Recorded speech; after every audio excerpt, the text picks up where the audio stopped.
अब परमात्मा आगे बता रहे हैं, गीता अध्याय नंबर 15 के श्लोक नंबर 16 और 17 में जो 3 पुरुष बताए, सरपुरुष, अक्षर पुरुष, ये 16वें श्लोक में बता दिया। 17वें में उत्तम पुरुष है तो अन्य परमात्मा इति उदाहरत है, यह लोक तरम अविश्य विवर्ती अवैश्वर है। अब गीता अध्याय नंबर 15 के श्लोक नंबर 1 से इसका लिंक है, ऊपर को जड़ और नीचे को तीनों गुण रूपी शाखा वाला। ये उल्टा लटका हुआ संसार रूपी वृक्ष है, जिसकी ऊपर को जड़ है वो तो पूर्ण परमात्मा है, और नीचे को तीनों गुण रजगुण ब्रह्मा, सदगुण विष्णु, तम गुण शिव जी रूपी शाखा है। तो परमात्मा ने स्वयं आकर बताया था कि अक्षर पुरुष एक पेड़ है, सरपुरुष यानी ज्योत निरंजन वा की डार, और तीनों देवा शाखा है, ये पात्र रूप संसार। अब ये दास बता रहा है कि जो जड़ है वो परम अक्षर ब्रह्म है। गीता अध्याय नंबर 8 के श्लोक नंबर 3 वाला वो परम अक्षर ब्रह्म है। वो परम अक्षर पुरुष कहो, परम अक्षर ब्रह्म कहो। और गीता अध्याय नंबर 15 के श्लोक नंबर अब 17 पर आते हैं, उत्तम पुरुष है तो अन्य परमात्मा इति उदाहरत है, यह लोक तरम अविश्य विवर्ती अवैश्वर है।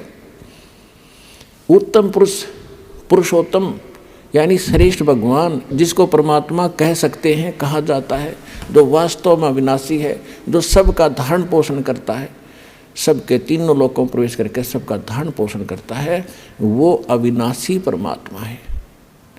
वो परम अक्षर ब्रह्म है, वो संसार रूपी वृक्ष की जड़ है, जिससे सबकी परवरिश होती है। पूरे वृक्ष की परवरिश जड़ से होती है, मूल से होती है। तो वो परम अक्षर ब्रह्म जो है वो जड़ है पूरे संसार की, वो परम अक्षर ब्रह्म है। गीता अध्याय नंबर 18 के श्लोक 62 में जिसके विषय में कहा है कि अर्जुन तू सर्वभाव से उस परमेश्वर की शरण में जा, उसकी कृपा से तो परम शांति को और सनातन परम धाम को प्राप्त होगा। तो यहाँ गीता अध्याय नंबर 8 के श्लोक 5 और 7 में गीता ज्ञानदाता ने अपनी विषय बता दिया कि भक्ति भी कर, युद्ध भी कर, जन्म मृत्यु तेरी भी रहेगी, मेरी भी रहेगी। तो गीता ज्ञानदाता के पास वो कंप्लीट कोर्स नहीं है जिससे जन्म मृत्यु उसकी कट सके और उसके उपासक की कट सके, स्पष्ट कर दिया। अब वो कहता है कि उसके लिए तत्वदर्शी संतों ने खोज ले। तो इस विषय में आज तत्वदर्शी संत ये रामपाल दास है, जिला हिसार, हरियाणा।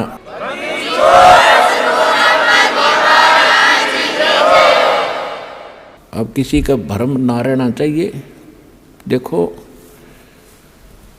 एक 1000 का नोट है, उस पर लिखा है कि मैं धारक को 1000 रुपये देने का वायदा करता हूँ। दास पे लिखा नहीं है, दास बोल सकता है कि मैं उपासक को सर्व सुख और पूरा कंप्लीट मोक्ष देने का वायदा करता हूँ जब नियम में रहोगे